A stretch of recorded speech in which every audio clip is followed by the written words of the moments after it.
Indiana Jones. It's a podcast about Indiana Jones. Every movie, 1 minute at a time. Indiana Jones Minute. Welcome back to the Indiana Jones Minute. This is the podcast where we stare into the face of death, yet somehow live to tell the tale. I'm Pete Mummert. I'm blind, and my name is Tom Taylor. I'm Gerald Christopher Good Humor Porter. Today, we're excited to welcome back our old friend John Ingle. You may know John from his amazing podcast about the movie Alien, or you may remember him from the Cairo Desert, a rapidly failing bridge in India, a tapestry-filled castle, or most likely Section 215 of Kaufman Stadium. Welcome back, John. Oh, 215, that's the Loge. Man, those are some fancy tickets. Wow. Yeah, I've never actually sat there, but thanks. Thanks for having Welcome, me back, Mr. guys. Millionaire. Yeah. I figure everyone in 215 is looking back and seeing you, and hey, there he is. Oh, wait. Yeah, everybody at the Royals game, some Royals game is listening to this episode and going, hey, where's this guy at? Who here's podcasting right now? Well, welcome back, John. It's always a Thank pleasure you. to have you here. And today we're talking about minute 22, which begins with Indy getting his fridge defrosted, and it ends with him being bathed with a really large brush. And I am immediately struck by how many times this refrigerator bounces. And imagine being in a lead-lined box with your head next to that little freezer compartment and just bouncing and bouncing end over end over end. And you're 70. Well, And you're 70. Well, I guess on the plus side, the ice might help the brain swelling. Oh, that's maybe. true. Well, how about this? This is for you, Pete. Okay. I don't think it's a coincidence that the refrigerator comes to rest right next to a Joshua tree and a burning bush. Yeah, that's in keeping with our Indy's alive because of Yahweh's intercession. I think that's what's going on. The landscape here is very biblical. Yeah, that's good. Yeah. That's and a we good get explosion. there's a little part of, before the explosion, there's a little part from the script that didn't make it in because he gets out of the refrigerator and there's a little prairie dog there. And in the script, Indy looks at the prairie dog and says, "What are you looking at?" No, are you kidding? No, I'm not kidding. Because here's my comment for that. Like I said, I'm amazed at Lucas and Spielberg's restraint that the prairie dog did not say, gotta make like an atom and split. Well, Or, got a hat like- in a suitcase, and he's That was their trucking out of restraint there. because the script, they did not shoot what was in the script. So maybe that was their restraint. Well, like, whoa, you caught some frigid air. You know what? I'm going to do this again. With Indy pops out of the thing, and that stupid hedgehog is there again. And I keep thinking, like, gosh, it's like, was that CGI model, like super expensive? And they're just like, we gotta squeeze this guy in whenever we can. Like, it just seems like such a shoehorned, stupid, useless thing. But to hear that he could have had a line, like even like a dumb, like, you and me, hedgehog, or, that he could, like, what are you looking at? I almost could accept that. I don't know. Huh. Yeah. Maybe? Nah. You know what? Just don't show the hedgehog. Just don't Well, clip the hedgehog. they think it's a big payoff. They saw this is the end of the sequence that began with the mole. This is specifically moles, right? That's supposed to be the joke of the molehill at the beginning or Mountain whatever. into a molehill. Yeah. A molehill Yeah. into a mountain or whatever. Yeah, and so they think this is a big payoff. The whole audience is gonna laugh. Oh, Indy just barely survived. This is hilarious. Yeah, it didn't work. I can tell you that. I saw it in the theater full of people, and it didn't work. No. Yeah. Well, see, I think that's what's going on here. That's the big, that's the big payoff. So I mean, John, you know about movies. Why would you do that? I mean, they think it's funny. This is okay. I mean, I'll just jump right in. There's a whole lot of things, wrong-headed things in this movie that they thought they were. They thought they were right on top of this. Oh, it looks great. This all looks great. This CG background. Yeah, it looks fantastic. It's seamless. Same things like that. And this is Yeah. the first one. I mean, right out of the gate, you get the lovely vintage Paramount logo, and you're going, this feels good. And then it immediately crashes down when they show this CGI it's this mole kind of and movie. molehill, and they thought it was great. I mean, you can tell they thought it was great Yeah. because they brought it back. So we got to have a callback for the mole. Come So back like 3 times. that's doesn't what's it? Yeah. It's going like on the third here. time we've seen that thing. Yeah. Yeah. Well, I'm wondering if because this scene right after the prairie dog mole hedgehog is one of the most powerful scenes I think Spielberg's ever made. When Indy's standing in front of that mushroom cloud and the music's incredible Yeah. and it's I so love it. dark. Yeah. And I wonder if Spielberg just felt like I got to lighten this up a little bit. He does a lot of that since Yeah. like Last Crusade and probably Temple of Doom. Like there's not a like weighty, significant moment that he can't just send a banana peel into. Yeah, Yeah. I thought that my note is with the exception of the prairie dog honking his clown nose. This is this is an absolutely stunning shot with Yeah. this Spectacular. this red orange like desert oleande sun. Yeah. Right, the sun is in the back, and it's kind of occluded by the nuclear fallout and the dust, and it's got this complete Old Testament, Yahweh Vishnu, I am become death, destroyer of the worlds, and it's in technological form, and it's stunning. Can you imagine if this movie was huge and successful and everybody loved it? Like this shot in that kind of a movie would be the Indiana Jones shot. Oh yeah. Yeah. Absolutely. Yeah. Yeah. and posters and and it's everything. So it's what you said, Tom. I don't. Why can't we just have that unadulterated? I think you can, but Steven Yeah. Spielberg doesn't think we can, or he shies away from stuff. It's weird. I'm not sure. I mean, obviously Steven Spielberg's the director of this movie, but I always think there's a lot of push and pull with Yeah. Lucas and Yeah. Spielberg in this, so I can never definitely, quite yeah. tell whose bad idea is what. I mean, sometimes you're pretty sure, okay, this is Spielberg going on, and then you're pretty sure, Yeah. okay, this is Lucas going on. Like the aforementioned CGI backgrounds, I feel like they were playing tug of war with that the whole time. I know that Spielberg insisted on shooting on film. Yeah. And I imagine Lucas probably pushed him to shoot digital because he was all about that at the time. Yeah. And I guess probably still is if he actually made Yeah. movies. But that push and pull constantly, you can kind of feel it going through the movie. And I feel like it's very possible that this is part of that. I don't know. But I got to say, this is easily number one still frame of the movie. Yeah. Yeah. Him standing in 100%. the shadow of this nuclear, this mushroom cloud. And this is where, to me, the number one crew member on this movie is probably Yanis Kaminski, the cinematographer, who's fantastic all the time. Yeah. Yeah. And while this is an yeah. effects shot, and he didn't exactly light it, fully himself, but that he has a lot of input in all the effect shots and so forth. That's where a lot of times you're seeing Kaminski really trying to pull this movie together, and this is the way this is lit and the way it looks is him and Spielberg coming together pretty perfectly. Yeah. Well, and it's interesting because the script calls for the mushroom cloud to look like a skull, and it does. They did it's a cool effect. Although this is for you, Jared. To me, it also looks a little bit like the Great Pumpkin. Well, sure.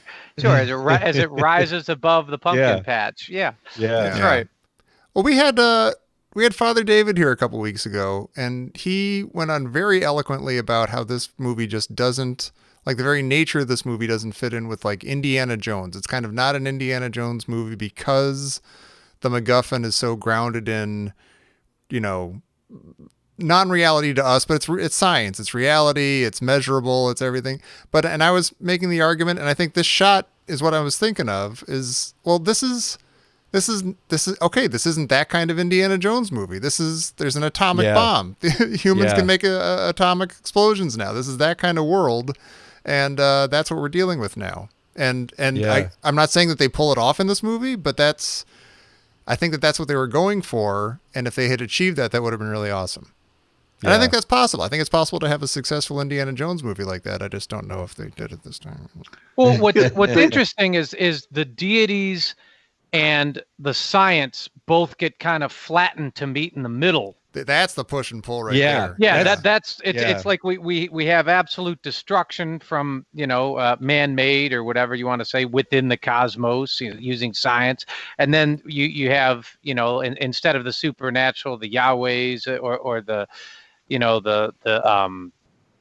the Christian or the Shiva, whatever. You have aliens, But so I they kind of meet in the middle there. I kind of feel like that might still be okay, but then they also throw in the whole paranormal thing with Spalko, and we'll get some of that in the next couple minutes. Yeah. And that I feel like they threw too many things in. Like if you had just done paranormal, I think that could have been cool. If you just did aliens, it could have been cool. If you just did atomic age, it could have been cool. But it feels like they threw everything at once, and it doesn't quite feel like it. Spielberg just started watching the X-Files, and he's really excited about all those possibilities. See, I think the problem there, not to jump minutes ahead, like I guess she's already tried to read his mind or something, right? Earlier in the movie. Yeah.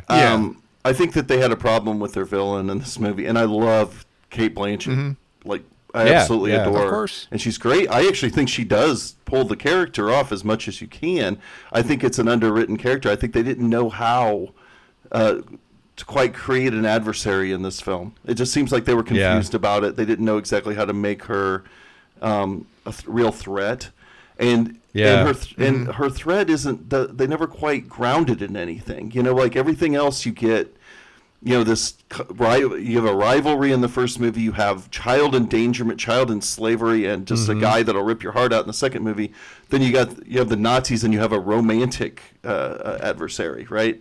In the third one, all those are grounded in real things, and this one, it was just kind of like, commies. Hey, the commies. Yeah.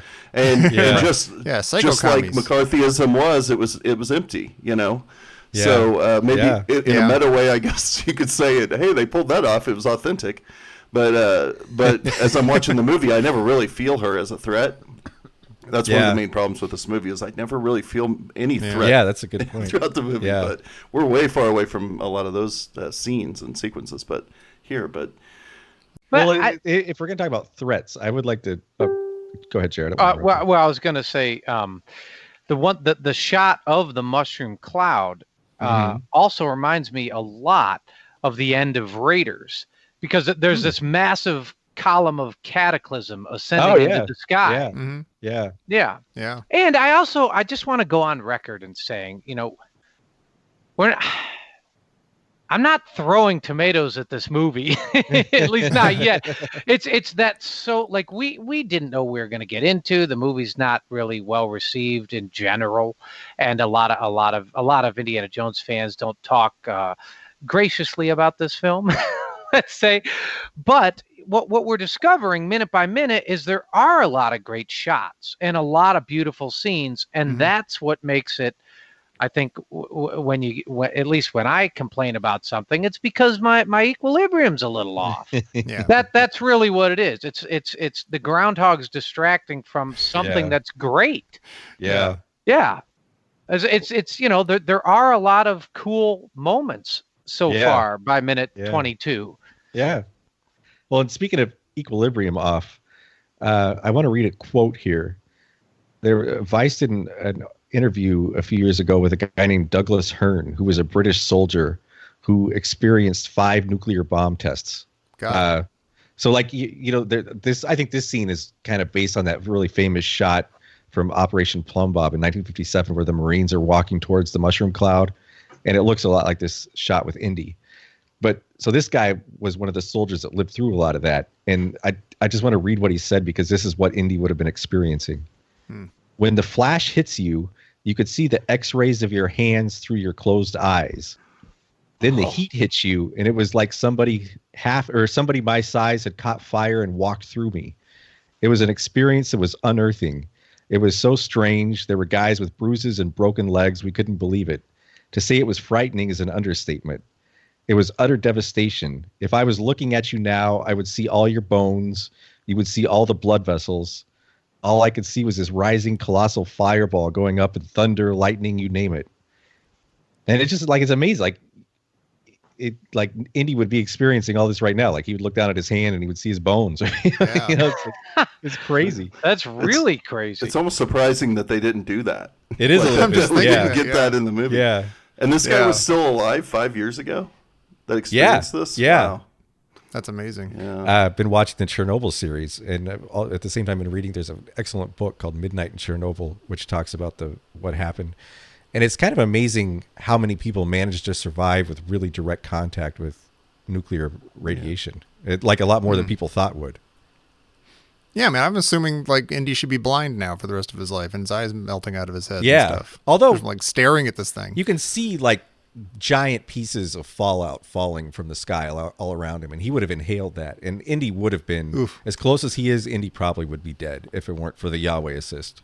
Well, they said that he gets the warning, or he hears the warning message, right? And I believe the blinding effect is only 10 seconds after Flashpoint. I think that once it's, and I think he's well past that. Yeah. So yeah. The mushroom cloud itself isn't blinding; it's that Flashpoint. Yeah. And so he was safe inside the Frigidaire during that time, so he's good. There was Karina Longworth, who does the amazing You Must Remember This podcast about Ryan old Johnson's Hollywood girlfriend, Karina. I just found that out. That's incredible. That's I really think that's amazing. what I didn't know her that way. I almost hate saying that because I'm not trying to reduce her to being Ryan Johnson's girlfriend at all. She's great. She's on a Her guy's show's arm. great. It's just a weird coincidence. Yeah, I'm happy for them both. Yeah. But she, around the time season 3 of Twin Peaks was out, she tweeted, and she said, I wonder if David Lynch is trolling Indiana Jones and the Kingdom of the Crystal Skull with this amazing atom bomb stuff, and later on there's a kid dressed up as Marlon Brando and stuff. She wondered if maybe David Lynch was just directly making fun of this movie. Right, Michael Cera. Michael Cera is, what was his name? I can't remember. Wally Brando, right? And then then it was episode 8, right, with the mushroom cloud that they flew through. Yeah, so brilliant. Which is maybe the only more beautiful nuclear explosion I've seen on film. Oh yeah. I mean, if it did, not like context will help. Just go watch episode 8 of season 3 of Twin Peaks. Yeah, it won't help you to watch the first 7 episodes anyway. So you could just watch episode 8 if you really want. Just jump in. You'll be glad you did. That would be incredible if that had been like the movie poster. Just Indy staring at the mushroom cloud, and that was it. Yeah. Let's make a shirt. Yeah, totally. Maybe it's just, and you just say Indiana Jones 4. Yeah, if this movie had any, I mean, maybe in a few years, it'll start coming around. The younger kids that saw this movie in the theater when they were little will love it, like prequel lovers. They were kids when those came out. And Mondo will do some poster of this mushroom cloud or something. I could see That'd that be happening. very cool. When the Criterion release comes out. Yeah. So we get a cut here, and suddenly we see a couple of army vehicles driving, and an airplane a jet takes off right over one of the cars. They're driving very recklessly, but this music, like during the whole mushroom cloud scene, is incredible. Like this really stirring music, but it ends. I don't know if you noticed this, Jer. The last note of this little musical piece here ends with the opening chord of the Raiders March. Really? Oh, weird. Yeah, it's a really weird kind of transition. Wow. I wasn't paying attention to the music because I was thinking, what's with all the bedlam at the military base? Like I'm watching there's like, who's directing traffic? The cars cross the runway right when the airplane is taking off, and then a fleet of fighter planes flies right over the same airspace, and then a truck. Like like just right after the little car convoy goes by, like a truck goes by, and misses him by about 2 or 3 feet, and I was like, so is this the bum bum ba ba da ba da da ba da ba ba like the hustle and bustle at the military base? Is that what this is? I was just gonna say that with the first plane that comes in really low, right into camera, right, and then you get these other planes flying over, and it's hard not to think about Harrison Ford as pilot. Oh yeah, and his infamous inappropriately landing planes in dangerous circumstances. That's good. Yeah. That was the first thought. I was like, whoa, they vision this. That's pretty funny. I mean, when you look at the shot, Richard Scarry. It was like a Richard Scarry. Oh my God, that's hysterical. There's like a bear driving the car. And oh my a God, mouse flying the plane.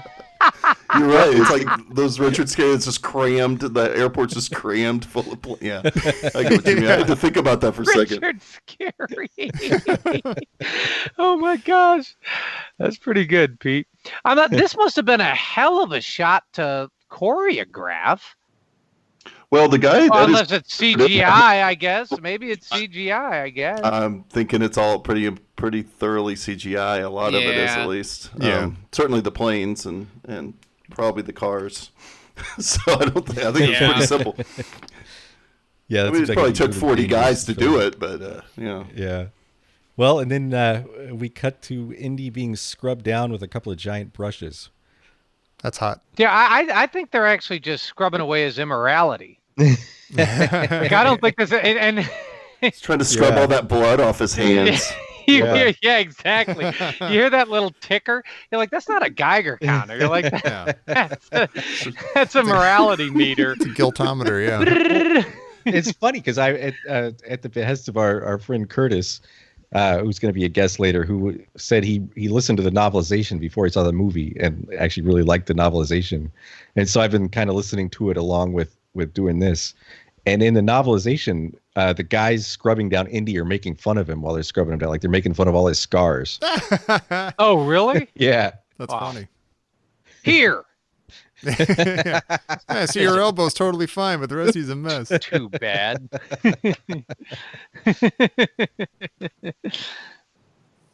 Well, anything else not too bad with you fellas? Anybody else got anything else to say about minute 22? I'm good. I'm excited about 23. Yeah, me too. Okay. Well, there's a final missive coming in over the wire here. Oh my goodness. That's the Geiger count. Yeah. I feel like I'm Santa Claus. Oh yeah, Santa Claus is coming. Tommy's like, my goodness, again. Christmas again, eh? What a surprise! I thought we were done. Just toss them in the corner. This is in from Professor Christy Porter. What's the symbolism behind Indy narrowly escaping death, and upon opening his eyes, he shares a moment with the groundhog? I think we've ascertained that that's just push the groundhog. Kids like the groundhogs. Yeah, so it's funny just, to have a groundhog. It's just like, wow, I almost died. How absurd life is. Yeah. And of all the people to tell that to, it's the groundhog. Which, by the way, we call it a prairie dog, a groundhog, a meerkat. What'd you call a hedgehog? Yeah. What'd you call it, John?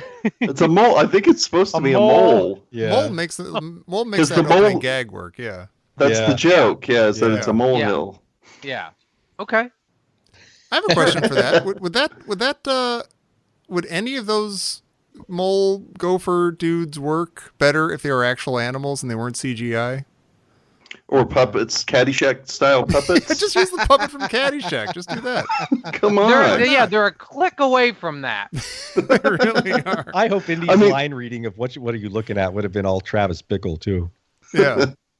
Or Bill Murray. Hey, I did want to ask one other thing. Yeah, when he gets out of the refrigerator, he's kind of the fedora is kind of Ed Norton style, right? It is. Yeah. Is there any other point? I'm trying to think. Is there any other point where he's done that? Like he's wearing like a It happened at least once during in the castle, Last right? Crusade. When they were pretending to be, or was that Elsa wearing it? Where she was? She's wearing when he's wearing like a tam. When they escape from the Zeppelin, and they're on the ground, and he yells at his dad. He's like, "I know, Dad. This happens to me all the time." Right. And he has to fix his head at that moment because it's all up and Ed Norton. Yeah. I got confused. I was trying to think of if he did it, and then I got it all mixed up with other movies because in The Big Sleep, Bogey does it to pretend he kind of plays a fake character, right? But then Harrison Ford riffs on in Blade Runner when he kind of does the exact same thing in Blade Runner. That's right. So I got a little mixed up. I was like, wait, That's has Harrison hysterical. Ford done this, or is it Bogey? Is it both of them? Did Indy do it? But yeah, you might be right. He might after the escape from the. But I'm not sure. I can't remember. What's weird about the refrigerator is it's very confusing who or how it opens, and I think it's supernatural. But I think everything's supernatural. I do. That's the only way I can get through the film. It's a film. Just relax. It's an action But I mean, movie. I'm like, he doesn't push Dumb it. stuff Like happens. the Indy, like it delivers him. Last It does. stop, It, everybody yeah, off. it delivers him. Like the Yeah. door opens and Indy Yeah. looks the most surprised of all. Like it's not like he pushed it open. Oh, they're already? It would have been good if I think it'd been a really good idea to just have the mole open. Yeah, open the. And then he could have Oh, said, yeah. Thanks, pal. I owe you one.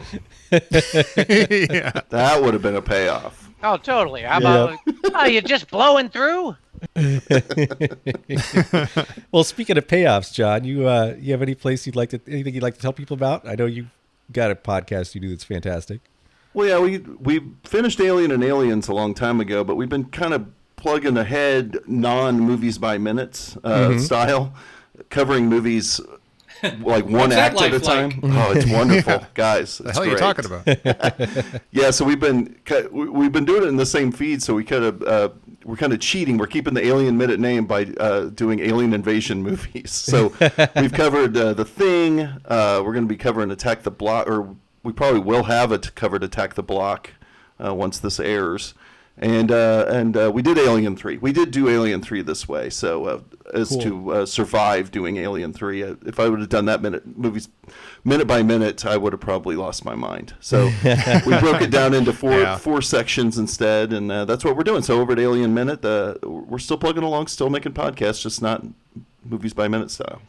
That's brilliant, by the way. When you announced that you were doing that, I'm like, oh, yeah, Alien Yeah. Minute. Who cares? Yeah. Just do other aliens. Yeah. It's incredible. You guys should just and do your Thing coverage was movies incredible. Thank you. When you're done with this, you guys could just do movies that are set in Indiana. Blake Lively is the only one I can think of off the top of my head. But Well, we already did I'm sure Close there's a few. Encounters. Yeah. Right. Oh, that's right. Close Encounters. You already did that, though. So just think of movies set in Indiana, and you'll be good. Or movies with Jones in the time. I don't know. Yep.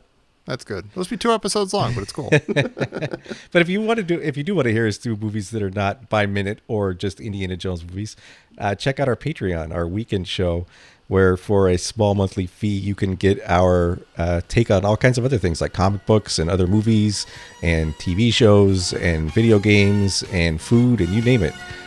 Just go to indianajonesminute.com/Patreon or patreon.com/IndianaJonesMinute. And after you do that, please join us back here Wednesday for minute 23 of Indiana Jones and the Kingdom of the Crystal Skull here on the Indiana Jones Minute.